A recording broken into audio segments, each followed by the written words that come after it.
ግሎባል ፒስ ባንክ የጎረቤት ቀን ለሰላም ፕሮጀክትን ለማስተዋወቅ ያዘጋጀው መድረክ ከተለያዩ ባለድርሻ አካላት ጋር ተካሂዷል። በመድረኩ የትግበራ እቅድና በማህበረሰቡ ውስጥ ሰላምንና የጎረቤትነት እሴቶችን ለማጠናከር የታለሙ ተግባራት ለተሳታፊዎች ቀርበዋል። በመድረኩ የተገኙት የግሎባል ፒስ ባንክ መስራችና ስራ አስኪያጅ አቶ አርጋው አየለም ኢትዮጵያውያን ባለፉት ዓመታት በተለያዩ ግጭቶችና ችግሮች ሳቢያም ጉዳት ማስተናገዳችንን ጠቅሰው ሀገሪቱ ዘላቂ ሰላም እንድታገኝ የይቅርታ የእርቅና የጎረቤትነት ባህል ሊጠናከር እንደሚገባ ተናግረዋል። ጎረቤት ቀን ብለን ስናስብ እንዲከበር እንፈልጋለን። አገራዊ የሆነ ሰላማዊ የሆነ እርቅ ሊኖረን ይገባል። እርቅ ሊኖረን የሚችለው ሰላም ሊኖረን የሚችለው ከጎረቤቶቻችን ጋር ስንታረቅ። ሁላችንም እርስ በርሳችን ተበዳድለናል፣ ተጎራርተናል። አንዳንዶቻችን በአካል ሄደን ጎርተናል፣ በጩቤ ወቅተናል ወይ በመሳሪያ ወቅተናል። አንዳንዶቻችን በሐሳብ ጎርተናል። አንዳንዶቻችን እያየን ደግሞ ባለማገዝ ጎርተናል። አንዳንዶቻችን መልካም ባለመናገር በትንኮሳ ጎርተናል። ስለዚህ ሁሉም ንጹህ አይደለም። በዛ መልኩ አንዳችንም ንጹህ አይደለንም ብለን ከጎረቤቶቻችን ጋር ቡና እየጠጣን በዛች አጋጣሚ ይቅር ተባብለን አባቶቻችን አያቶቻችን ያደረሱት በደል እኛም ያደረስነው በደል በእኛ ላይም በደረሰው በደል ይቅር ተባብለን አገራችንን ሰላም እናድርግ። ስራ አስኪያጁ አክለውም የጎረቤት ቀን ለሰላም መርሃ ግብር ከሃይማኖትም ሆነ ከብሔር ልዩነት የጸዳ በሰብአዊነት ላይ የተመሰረተ መሆኑን ገልጸዋል። ግሎባል ፒስ ባንክ ዘር፣ ሃይማኖት፣ ቋንቋ፣ ብሔር አይለይም። ግሎባል ፒስ ባንክ የሚያምነው በስብዕናና በዜግነት ነው። ኢትዮጵያዊ የሆነ ሰው የሆነ በሙሉ ለኔ ዘመዴ ነው፣ ጎረቤቴ ነው። በዚህ መልኩ ከሄድን ማናችንም ሌላችን ልንገፋ አንችልም። ሐዋሳም ተወለድክ፣ ድሬዳዋን ተወለድክ፣ ሰው ነህ፣ ኢትዮጵያዊ ነህ፣ የሚለየን ነገር አይኖርም ብለን እናምናለን። ጉርብትና በዘር፣ በሃይማኖት፣ በቋንቋ ሊሆን አይችልም።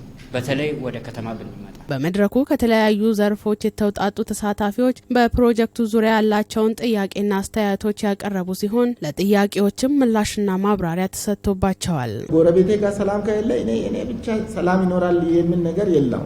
ዳት ኢዝ አንቲንኬብል። ግን ይሄንን ወደ መሬት ለማውረድ ሂደቶቹ ወዳልኩት ሊመጣ ነው።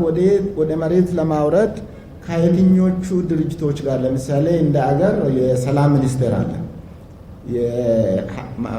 መንፈሳዊ ተቋማት አሉ። ከነማን ጋር ለመስራት ነው?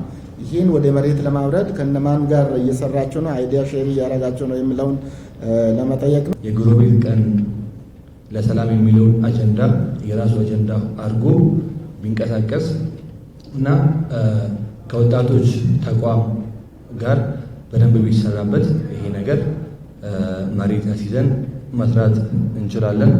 ለምንድነው ሰላም የራቀን ካላችሁ አሁን ላይ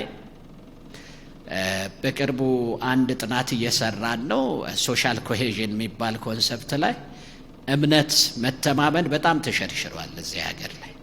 ኦፒኒየን አይደለም ምነግራችሁ። 25 ወጣቶች ያጠናን ሐዋሳ ዩኒቨርሲቲ ከሁሉም የሀገራችን ማዕዘኖች የመጡ የሁሉም እምነት ተከታዮች የሆኑ ሴቶችም ወንዶችም እና ከጠየቅናቸው ጥያቄ አሁን ላይ ሀገራችን ውስጥ እርስ በርስ መተሳሰሩ እየጨመረ ነው ወይስ እየከፋ ነው የሚታያችሁ ብለን ጠየቀናቸው።